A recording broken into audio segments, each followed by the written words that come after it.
Komplotan maling mobil ini dibuat keok sesudah dilumpuhkan tim bidik Jatanras Polda Sumsel karena berusaha melawan dengan nomor ke salah siko anggota pas nak ditangkap.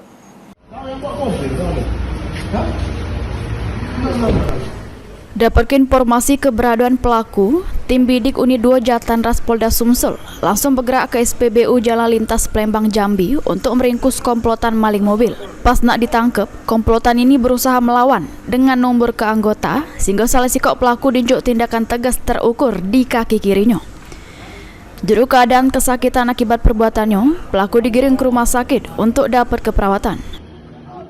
Mendapatkan informasi bahwa pelaku ada di daerah Betung Jambi, jadi kami kejar.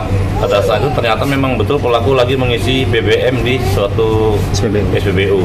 Nah, pada saat kami lakukan penangkapan, ternyata pelaku melawan dengan cara mengemburkan mobilnya ke salah satu anggota kami, sehingga terseret anggota kami. Nah, saat itulah langsung kami kasih tindakan tegas. Diketahui ketiga pelaku maling mobil yang terparkir di halaman rumah di pinggir Jalan Palembang Betung, Kelurahan Tanah Mas, Kecamatan Talang Kelapo, Banyuasin, pada Kamis kira jam 3 subuh.